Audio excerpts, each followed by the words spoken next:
Niantic had a checklist of goals it wanted to accomplish with the real-time player versus player combat it added to its mobile phenomenon on Pokemon Go, some that almost seem lofty at first brush. But, as explained by Niantic's Rob Doosty at the Game Developers Conference this week, the decision to forego the series' typical turn-based combat in favor of Pokemon Go's real-time player showdowns seemed to check off every objective the team had in mind. Player versus player combat had been a feature long requested of Pokemon Go, thanks in no small part to the fact that Pokemon Trainer Showdowns have been a series staple since Game Freak's first Pokemon games, launched on the Game Boy way back when. But, even with that established groundwork to follow, Justy says that Niantic strived to make sure that their spin-off battling did not lose the distinctive flavor of Pokemon Go.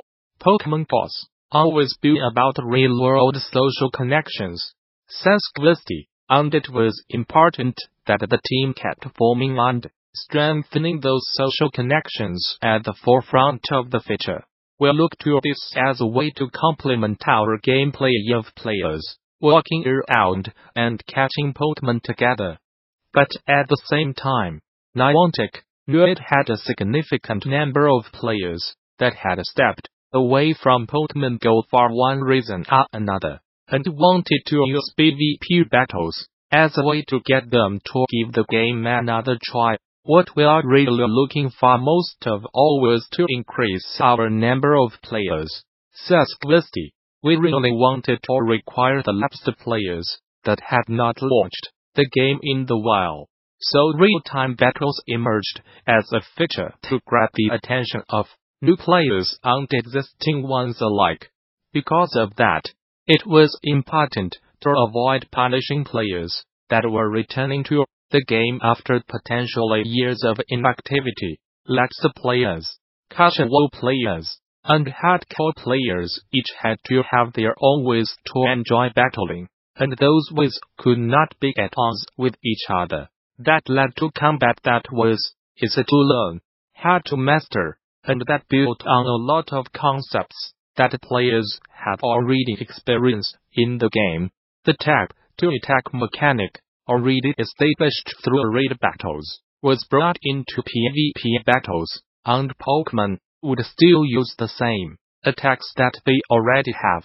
But, to make sure the mold still felt new for those that had spent some time with the game, Niantic introduced an unlockable third move slot for existing Pokemon, and introduced a new strategic element to the game called Protect Shield. Protect Shields were something that came out of a focus group, explains Justy. This feature changed a lot pretty late in development, because we got feedback from people playing our game that the mechanic we had before just was not satisfying enough, so we put something in that would give a strategic trade-off. While raid battles had a swipe to dodge mechanic, avoiding damage takes a more calculated turn in PvP. For every battle, players have to tap to activate shields they can use throughout the entire showdown, something that gave players something more to think about in each matchup versus just the usual rock-paper-scissors style type advantages of typical Pokemon battling. For almost every element of the new mode, Niantic had some consideration in place to make sure existing and new players could find some level of appeal. From the structure of competitive leagues for battles to letting winners and losers draw from the same loot pool at the end of a battle. Adding this to Pokemon Go 2 years into the game's lifespan proved to be a beneficial move as well, and the decision that Justy says he had probably make again if given the chance. You already know a lot about who's playing your game, says Justy, and you learn a lot about why people stopped playing the game, and that's something that helped the team nail down exactly how they accomplish their goals. And it worked. Justy says that the end result was a sustained bump in both daily and monthly active users, both returning and new players, positive effects on retention, extended play sessions, and positive social media chatter. Ubisoft has rounded up its financial results both the third quarter of its 2018-19 fiscal year and the first 9 months of that period, calling out specifically that its games delivered a solid performance in a quarter when, as expected, competition was particularly fierce.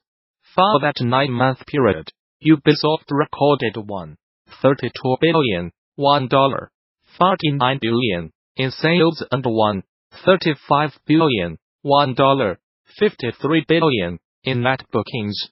Sales plus deferred revenue from live games. Net bookings alone saw a 13.5% increase over the $1.34 billion recorded during the same period last year.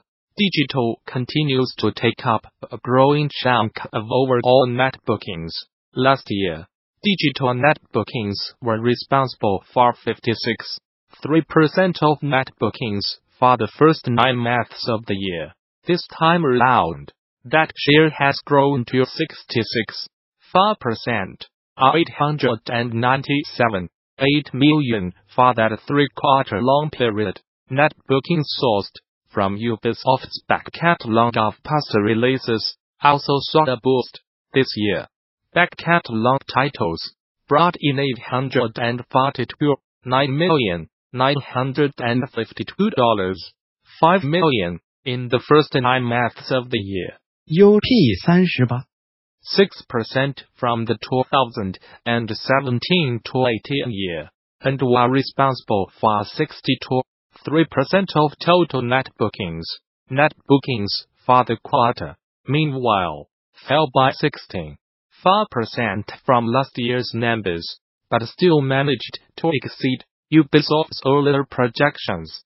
For Q3, net bookings came in at $605.8,684.6 million, just slightly beating the $600,678 million target set for the quarter.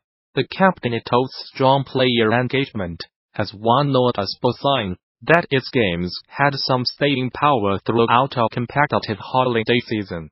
For last quarter's release Assassin's Creed Odyssey, Ubisoft leadership says they charted a rise in things like days played and overall completion numbers, factors that they believe reflect well on the decision to take the long-running series in a more RPG-inspired direction. Rainbow Six Siege, a 2015 release and ever-present force in Ubisoft's catalog, has seen consistent growth on the year-over-year increase in revenue. Even as a premium title, Ubisoft notes that the bulk of Rainbow Six Siege's revenue comes from DLC sales. The game currently has 45 million players, and the company does not expect a rising competition in the genre to hurt the game's player base. When there is something new on the market, especially shooter games, they go and explore and then they come back, explained Ubisoft CEO Guillemot in an earnings call. The company is looking to bring Siege over to China in the future as well. The Epic Game Store, or rather Ubisoft's decision to move the division from Steam to Epic's new platform, was another topic brought up a couple times during that earnings call. In response to a question about the risks of skipping Steam, Guillemot said that the revenue boost is being seen on sales, both from the Epic Game Store and increased traffic on its own Play platform, has been a beneficial result so far. I think the Epic deal is a deal that was important for us, said Guillemot, because it really helped us to do actually more of our business on our own store and have a better revenue per unit sold. He says it's difficult to say the exact impact the decision has had quite yet, but that pre-orders so far have been promising. The deal itself sees the PC version of The Division to launching only on the Epic Game Store, with the Play integrations on the platform's generous revenue share model and Ubisoft Store. So far,